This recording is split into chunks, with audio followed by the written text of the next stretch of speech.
Olá. Meu convidado dessa semana no Conversas com o Meio é Alexandre Borges. O Alexandre é um analista político, e ele é um analista político um pouco diferente. Ele não é, como muitos dos convidados vem sendo, um cientista político, mas ele também não é jornalista, ele se tornou jornalista. Ele hoje é colunista da revista Oeste, assim como da Gazeta do Povo. O Alexandre vem da direita. Ele é um pensador prático da política de direita no Brasil há algumas décadas já.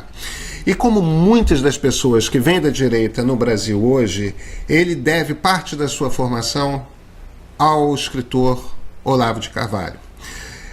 O Alexandre, mais cedo, muitos vieram depois e aprenderam mais tarde, mas num período ali entre o final dos anos 1990 e a primeira década desse século XXI, a direita começou a se formar no Brasil como uma certa contracultura. Aliás, como uma certa contracultura não, como uma contracultura de fato. E muitos dos autores que encantam de certa forma a direita, Roger Scruton é um deles, eles eram pessoas e nomes muito desconhecidos no Brasil. Olavo de Carvalho é a pessoa que apresenta um grupo grande de brasileiros a essas ideias novas, a esses autores novos. E o que eu queria ouvir do Alexandre era isso. Como é que é a história de Olavo de Carvalho? Como é que é a história dessa contracultura de direita? Como é que isso se desenvolve ali desde finais do século passado até o ponto em que nós chegamos na eleição de Jair Bolsonaro para presidente da República? O processo é um processo acidentado, mas é um processo o qual ele acompanhou em grande parte, em grande parte, muito de perto.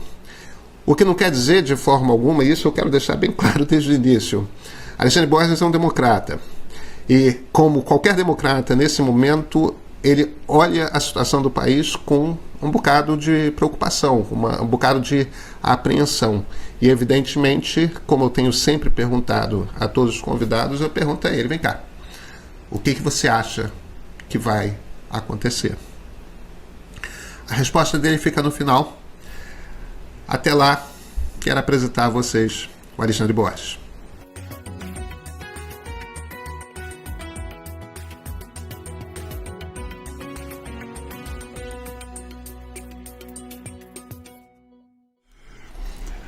Alexandre Borges, muito obrigado pela conversa.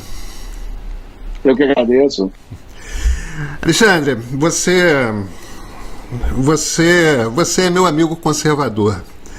Ou pelo menos eu costumo me referir a você dessa forma. Não que você seja meu único amigo conservador, mas a questão política é importante para você, né? Te toca o coração. É uma espécie de cotismo, né? Agora eu já não posso mais ser contra a cota, né? Eu estou sendo beneficiado por uma e agradeço. Deixa eu... Cara, você conhece... E é nisso que eu queria focar a primeira parte dessa conversa. Você conhece, e conhece melhor do que ninguém que eu conheça, a história da formação dessa direita que está no poder agora, no governo Jair Bolsonaro. Eu sei que tem muitos grupos ali, mas eu estou me referindo principalmente ao grupo ideológico que a gente costuma chamar na imprensa, que é o Bolsonaro, são os filhos dele, Olavo de Carvalho como ideólogo.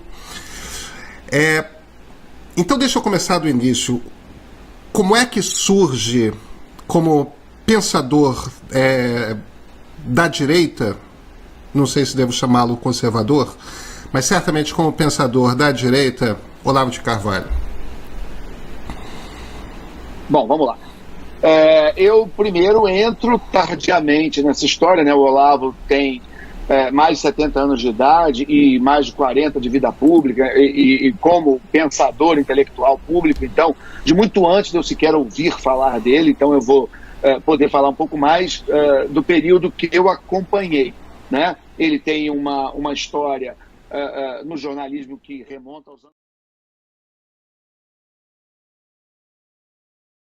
Eu acho que esses são exemplos extremos. Vamos para um exemplo mais próximo. A Itália, do Operações Mãos Limpas.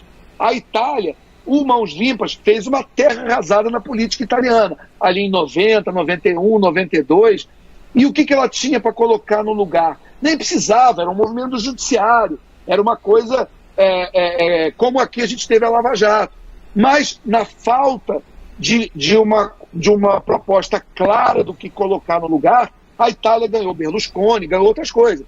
Aqui no Brasil, eu acho que tem um certo paralelo também.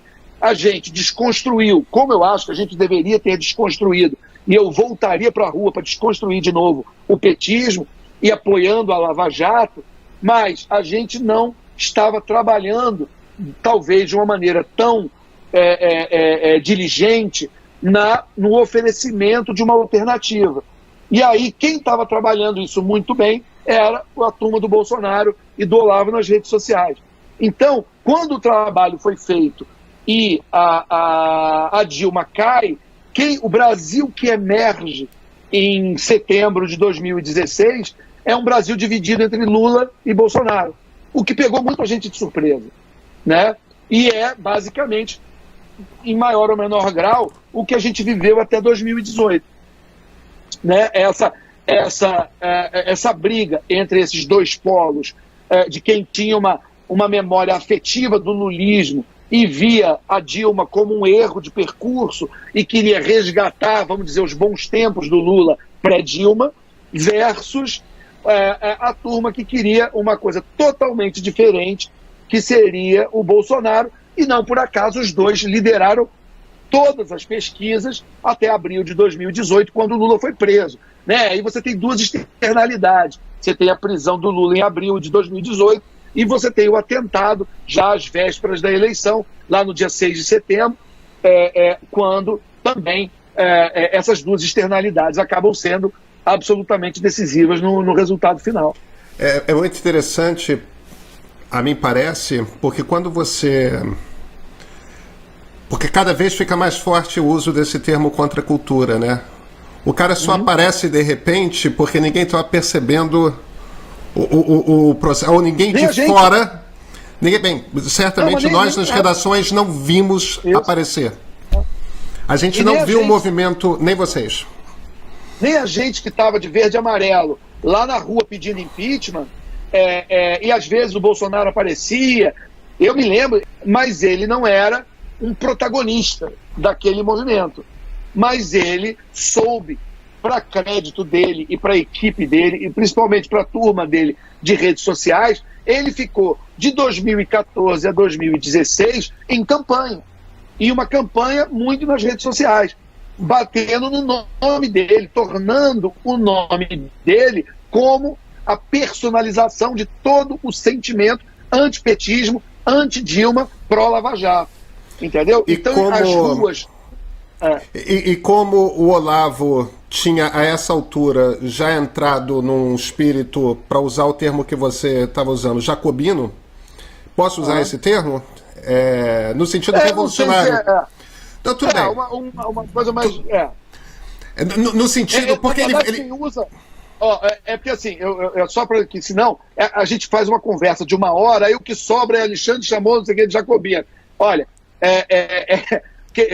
quem falou que estava nascendo uma direita jacobina, inclusive para o crédito do meu amigo Bruno Garchagen, foi ele. Ele tem ele fez um artigo no final ali de 2017, na Gazeta do Povo, onde ele dizia isso: está nascendo uma direita jacobina. Minha intenção não é de forma alguma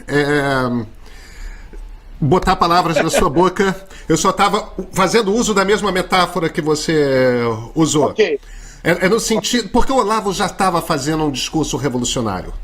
E o Olavo tem feito um discurso reacionário. Isso é o discurso dele. Ele acha que o Brasil precisa de uma revolução. E ele fala isso, e pessoas que o seguem, como o Felipe Martins, que é o mais notório dentro do Palácio, falam abertamente isso. Felipe Martins twitta sobre isso a toda hora. Mas por conta deles encamparem esse tipo de ideia, por conta de o Olavo estar nesse mundo, E o Bolsonaro não ser alguém avesso a um rompimento institucional, de alguma forma tem um casamento ali, né? O que eu vejo hoje é porque os anos vão passando e a linguagem vai mudando, né? Então, o que eu tenho visto, para tentar ser preciso nas palavras e não ser acusado de ser leviano, eu vejo o seguinte: muita gente desse campo do chamado núcleo ideológico, eles falam o seguinte: nós somos democratas, nós não queremos revolução, nós somos... Aliás, no vídeo lá, no fatídico, famigerado vídeo da reunião de 22 de abril, o Bolsonaro fala: eu sou um democrata, eu não quero ditadura, se fosse aquele pessoal, vocês estariam cortando cana a $20 por mês e tal, enfim. Então ele tem uma pregação, né, que no valor de face é uma pregação democrática, não revolucionária. Mas, ao mesmo tempo, você vê dentro das mensagens do chamado núcleo ideológico, muitas vezes uma tentativa de teorização dizendo o seguinte: as instituições per si, elas não representam a democracia. As instituições só são democráticas quando elas representam a vontade do povo. E no momento em que a instituição... E eu já vi vários deles escrevendo isso, tá? Então, aí eu acho que eu estou sendo preciso com o que eles falam, tá? Então, eles dizem o seguinte: não somos a favor da ditadura, nós somos a favor da democracia. E nós não queremos derrubar instituições, mas instituições democráticas não são sacrossantas. Elas só têm razão de ser quando elas representam a vontade popular.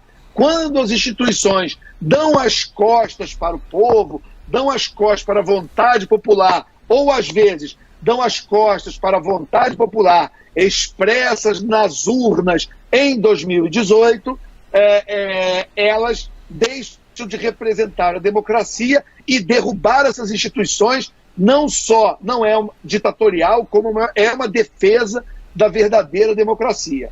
Aí eu falo: opa, entendeu? Aí a gente consegue entender a linguagem, entendeu? O sujeito não diz: eu quero estuprar. O sujeito diz: eu só quero, na verdade, ter uma transa meio violenta e depois ela vai me dar razão, sabe? Então, o sujeito está fazendo um eufemismo. A ideia é a mesma. Vamos dizer, de certa forma, você pode defender que quando alguém diz que a instituição democrática só é democrática quando defende as vontades do povo, e essa pessoa se diz o fiel da balança que julga quando as instituições estão ou não defendendo o povo, você tem um discurso ditatorial, revolucionário típico, mas com eufemismos. Eu só estou querendo dar o crédito ao eufemismo, porque senão alguém vai querer me dizer: me mostre a frase onde está escrito eu defendo ditadura. Talvez eu não ache essa frase, talvez essa frase não esteja escrita em lugar nenhum, mas talvez você encontre alguém que relativize o sistema republicano como é hoje, para criar um espaço para uma defesa de um regime de exceção com algum tipo de teorização, entendeu? Claro que entendi.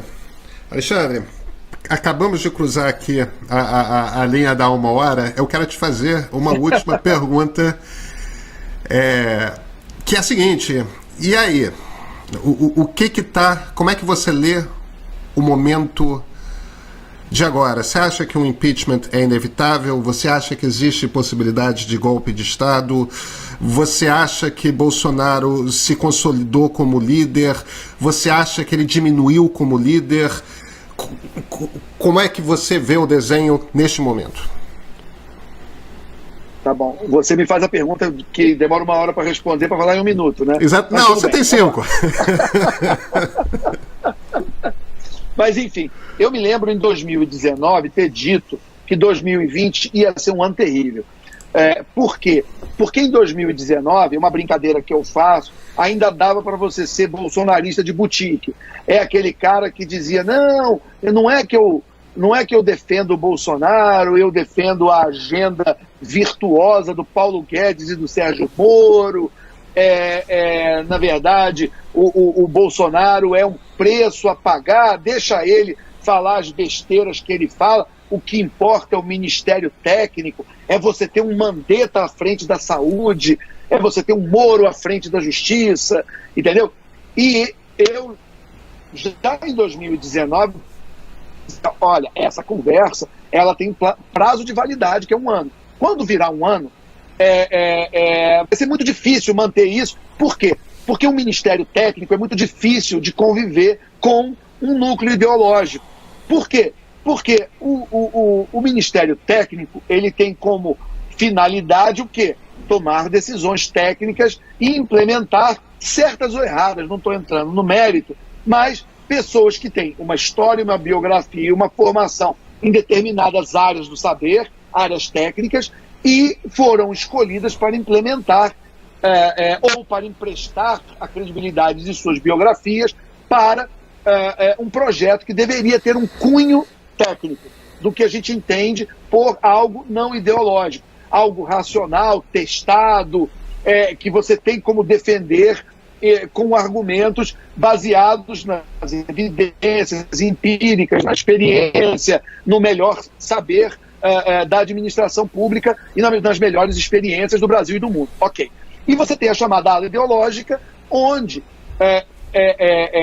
a agenda é basicamente uma agenda baseada em discursos políticos e que a moeda que cola esse grupo é a lealdade, acima de tudo, né?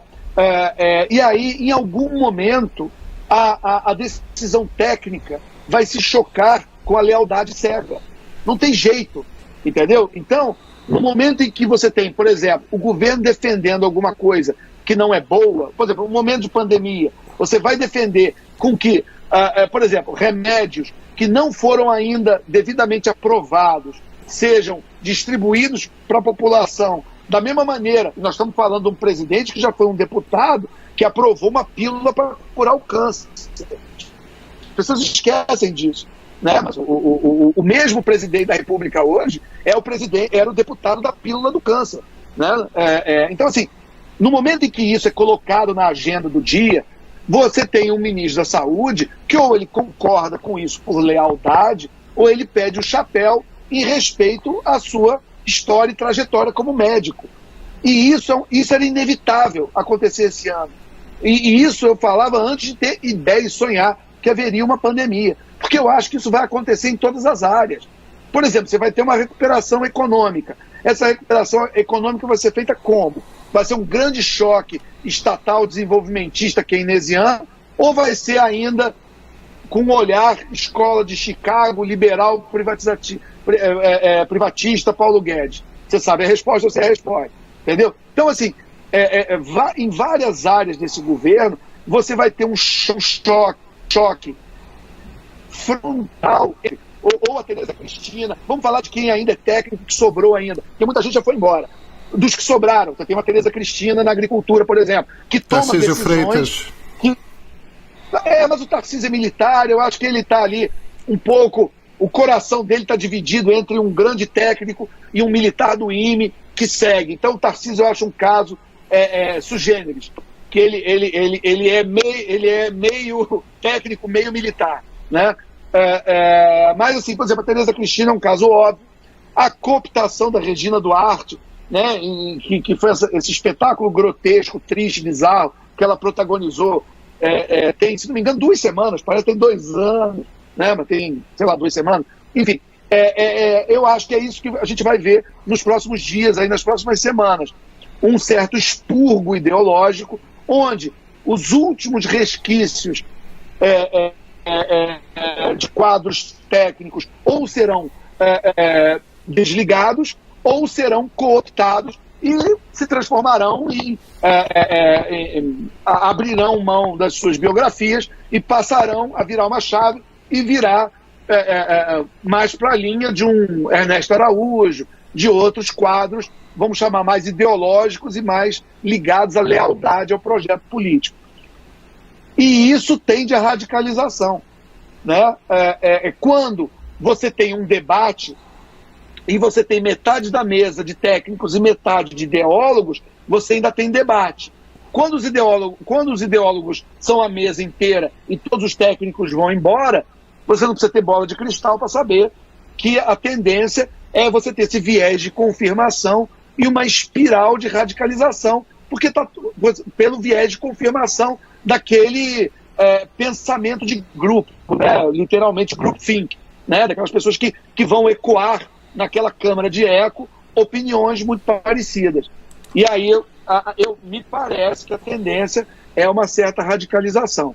Eu acho que até aí onde dá para enxergar. A partir daí, a gente tem que acender velas e rezar e torcer para não ter um caldo entornado e que as forças democráticas do Brasil estejam muito atentas, muito vigilantes e que não esperem, não paguem para ver, que elas pequem por excesso e sejam extremamente cautelosas a qualquer avanço à ordem democrática brasileira. Alexandre Borges, muito obrigado pela aula. Imagina. Sobre o nascimento da direita que está no poder. Mas obrigado mesmo pela conversa. Eu que agradeço. O papo foi muito bom, eu que agradeço. Quando você quiser, estou aí à disposição.